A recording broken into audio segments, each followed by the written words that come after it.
All right, so we're diving into Winning the War in Your Mind by Craig Groeschel.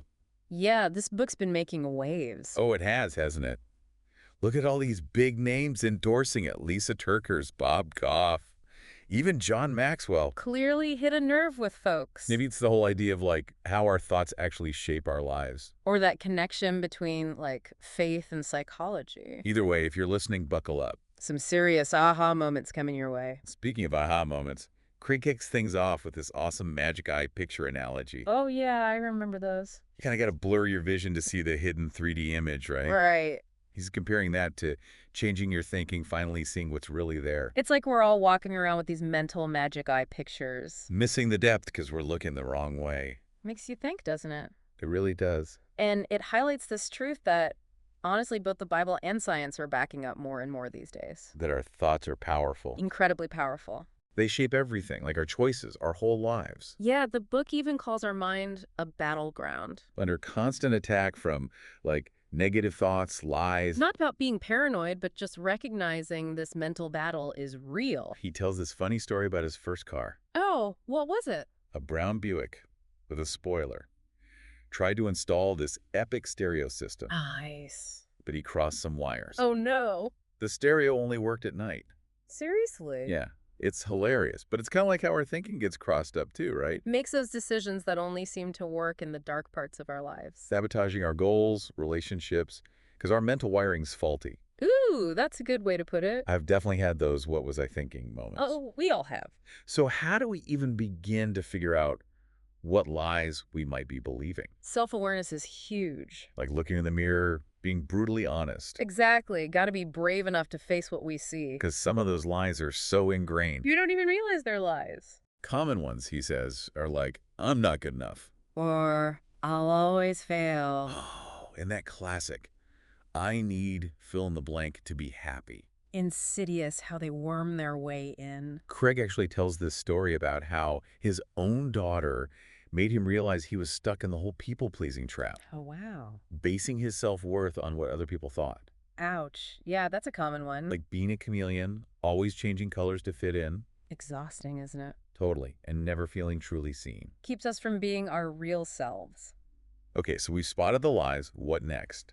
How do we rewire our thinking with truth? That's where the book's rewire principle comes in. Literally changing how our brains work. It's about replacing those lies with God's truth. Like creating new pathways in our minds. Think of it like walking a path. The more you walk it, the clearer it becomes. Same with thoughts. Exactly. It's like that analogy in the book about the dog who won't leave the yard, Because he thinks the invisible fence is still there. even though it's gone. He's free, but doesn't know it. We build those mental fences too, Based on past hurts, limiting beliefs, all kinds of things. trapping ourselves even when we could break free. So how do we change those patterns, those ruts in our thinking? That seems so hard, It takes effort, for sure. but it's not impossible. Not at all. Our brains are actually pretty adaptable. That's the key, neuroplasticity. Big word. Basically, it means the more we think something, the stronger that connection gets. But we can change it. Absolutely, if we consciously replace those negative thoughts with truth. It's like building a new mental highway. Exactly, a highway paved with truth. And that's where declarations come in. Bingo, they're like power statements based on what we believe to be true. I remember Craig shares some of his own in the book. He does. Like, money is not and never will be a problem for me.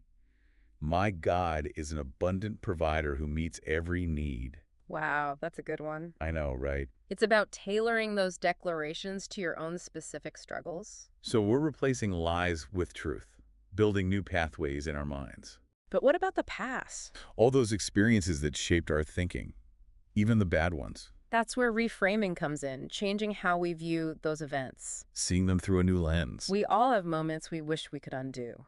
Oh, yeah. But what if God's using those very moments to shape us? In ways we can't see yet. Exactly. Craig talks about hurting his hand playing baseball. That was a big turning point for him. He saw it as a tragedy at first, thought it ruined his dreams, But it led him to college on a tennis scholarship. where he met his wife and found his faith. Amazing how what we think is a setback can be a setup for something greater. It's about trusting God can use even our pain for good. Finding that collateral goodness in every situation. Looking for the blessings, Yeah. even when it's tough. Because God's plan is often way bigger than ours. So even if we can't change the past, we can change how we view it. Absolutely. And that changes how it affects us today. I love that.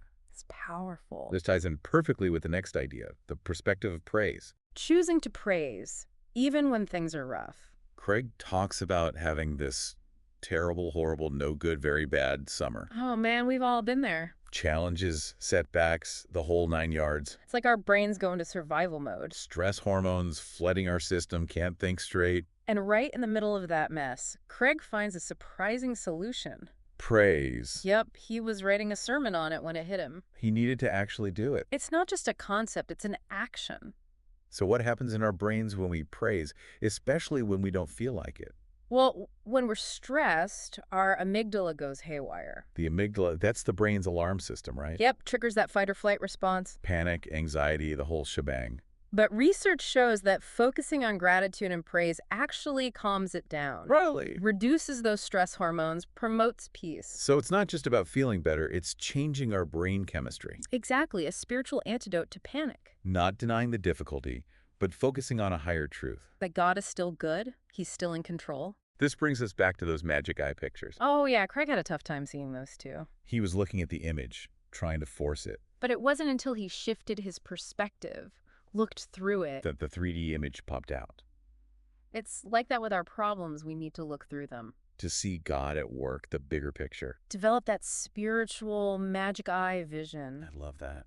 It's about choosing to see God's goodness, even when things are tough. Recognizing our current situation isn't the whole story. God's writing a bigger one of redemption, hope, and victory. And we get to be a part of it. By surrendering our fears, embracing gratitude, choosing faith. This has been incredible, but before we move on, Yeah. let's recap some key takeaways for our listeners. Love that. Let's do it. Number 1, your thoughts are powerful. They shape your world. Your mind's a battleground. Under constant attack. Number 2, identify those lies you're believing. Those thoughts holding you back. Shine a light on them, expose them. Number 3, rewire your brain with truth. Replace those lies with declarations based on what's good and true. Speak them out loud. Make them stick. Number 4, reframe your past. Thank God for what he didn't do. Look for the good, even in tough times. Number 5, when panic hits, practice God's presence. Prayer and praise. Peace and gratitude. Number 6, prayer is a game changer. Changes your brain, calms your anxiety. Number 7, look through your problems. See the bigger picture. God's goodness is all around. Number 8, praise God even when you don't feel like it. Changes your perspective. And your perspective changes your praise. It's a cycle. A beautiful one. Number 9, don't drop your guard. The enemy's always lurking. Stay alert, stay strong. And finally, number 10. Changing your thinking takes work. But it's worth it. The rewards are incredible. A life of peace, joy, freedom, purpose. We'll be back with more in part 2. Can't wait. Back in the saddle, ready for more, winning the war in your mind. Yeah, I'm still thinking about that whole reframing thing from last time. Yeah, powerful stuff, right? Choosing how we view the past. It really hit me how that affects our present. And it all ties in beautifully with this next weapon in our arsenal, gratitude. Gratitude, that's everywhere these days, almost like a buzzword. It's popular for a reason, though. But what does it really mean in terms of winning this mental battle? It's more than just saying thanks. It's about really appreciating the good. Even when things are tough. Even that. Focusing on what we have, not what we lack. Right, but that's easier said than done. Is how do we actually cultivate that mindset? Especially when problems are piling up. It's a practice. Got to work those gratitude muscles. Like going to the mental gym. Exactly. Got to flex those gratitude muscles. So how do we start pumping iron, so to speak? The book talks about keeping a gratitude journal. Writing down things we're thankful for. Regularly. Make it a habit. Kind of like a blessings list. I've tried that before. Not always consistently. It's similar, but the key is that active expression of gratitude. Not just listing things, but savoring them. Exactly. Acknowledging where those gifts come from. I remember Craig talking about thanking God for what he didn't do. That's a big one, isn't it? Really makes you think. We often focus on what we wish God had done. The paths not taken, the outcomes we wanted, But what about the things he prevented? dangers we avoided, paths that might have led to pain, Right. It's an act of trust, thanking him for those closed doors. recognizing his ways are higher than ours, He knows what's best, even when we don't get it. taking off those rose-colored glasses, seeing the bigger picture, And this leads us to collateral goodness. finding the good that comes out of tough experiences, Even when things don't go our way. like Craig injuring his hand playing baseball. Thought it was the end of the world at first. But it led him to meet his wife, discover his calling It's about trusting God can turn those setbacks into setups. for something even better. So we're shifting our focus, acknowledging God's goodness, even in the messy parts. But how does this actually help us win the war in our minds? Gratitude is like a weapon against negativity. A spiritual lightsaber. You could say that. When we focus on the good, the bad loses its power. It's like shining a light in a dark room. The darkness can't stay. Gratitude's the light switch. Exactly, illuminating our minds, chasing away the shadows. And it's not just a trick. It actually aligns us with God. The more grateful we are, the more open we are to his blessings. Which reminds me of pre-framing. Choosing how we view something before it happens. Being proactive instead of letting our emotions run wild. Like Craig's tennis coach, teaching him to see pressure as an opportunity. Not a threat. Facing challenges with confidence, knowing God's got us. So instead of dreading that tough conversation, We pray for wisdom, trust God will give us the words. even if it doesn't go as planned, we can have peace. Knowing we approached it the right way, relying on God, It's like putting on spiritual armor, getting ready for battle, armor forged in faith, fueled by gratitude. and empowered by God's truth, Which brings us back to looking through our problems, not just at them. like those magic eye pictures. Craig in the Wax Museum. He finally figured out how to see him, Looking through the image, not at it. to see the depth, the 3D picture, Same with our problems. Gotta shift our perspective. see God working behind the scenes, the bigger picture. Our current situation isn't the end of the story. There's more to unfold, A story of redemption, hope, victory, and it's all about cultivating that perspective, seeing God's goodness even in the hard parts. trusting that He's working it all out for our good, Absolutely. And it all starts with our minds. winning the war in our thoughts. So we can live out the victory He's already won for us. Welcome back to our deep dive.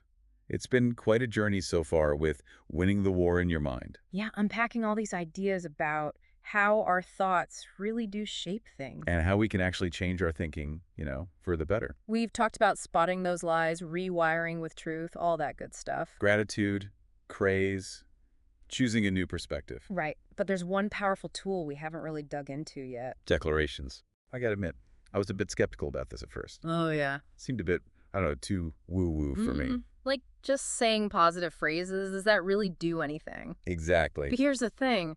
Science is actually backing up the power of affirmations. Really. Yeah, when we repeatedly say those positive statements. It actually changes our brains. Creates new pathways, strengthens those beliefs. So it's not just positive thinking, it's literally rewiring our minds. That's it. Declarations are like mental workouts then. Spiritual workouts, you could say. Focusing on God's truth. His promises. Replacing those old negative tapes with new ones. Full of hope, strength, possibility. It's about choosing to focus on a higher truth. One that lifts us up, helps us overcome. Those truths we find in Scripture, in the stories of faith. Craig gives some great examples of declarations in the book. He does. Like, I am creative, innovative, driven, focused, and blessed beyond measure because the Spirit of God dwells within me. Wow, that's powerful. It's like a spiritual pep talk, Reminding ourselves who we are in Christ. what we're capable of, And the key is making those declarations personal. tailoring them to our own struggles. What lies are you fighting? What truths do you need to cling to? It's like a battle plan for your mind. Equipped with truth and faith. And you got to engage with those declarations, not just write them down.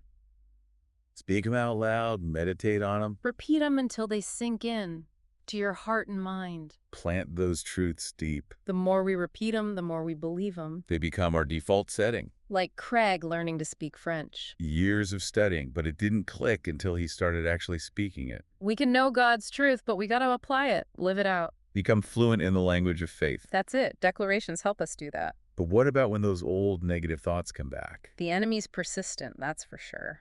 How do we stay vigilant, protect our minds? That's where don't drop your guard comes in. We've built this strong mental fortress, but we can't just leave the gate open. Right. Got to be proactive, guarding our minds, Replacing those negative thoughts with truth right away. relying on God's protection, Putting on the full armor of God. standing firm in our faith, Prayer in one hand, surrender. praise in the other, victory. Living with both hands raised, ready for anything. We're not fighting alone. God's power and presence are with us. It's not just about defense either. Right. We're taking those truths, using them as weapons. Against the enemy's lies We're warriors, equipped with the sword of the Spirit, and the shield of faith. taking back our minds, claiming our freedom. This has been powerful. It really has given me a whole new game plan. And remember, it's a journey, not a destination. Some days will be easier than others. Just keep coming back to the truth. Keep speaking those declarations. Keep trusting God. You'll see the transformation. Before we go, let's recap those 10 key takeaways. Yeah, let's send our listeners off with these tools. Number 1, your thoughts are powerful. Your mind's a battleground. Identify those lies. Expose them. Rewire your brain with truth. Speak those declarations. Reframe your past. Look for the good. When panic hits, pray and praise. Prayer changes your brain, calms your anxiety. Look through your problems. See God's goodness. Praise Him, even when you don't feel like it. Don't drop your guard. Stay alert. And remember, changing your thinking takes work, but it's so worth it. It's been a privilege diving into winning the war in your mind with you. Absolutely. Thanks for joining us. And remember, the victory is already yours. Claim it.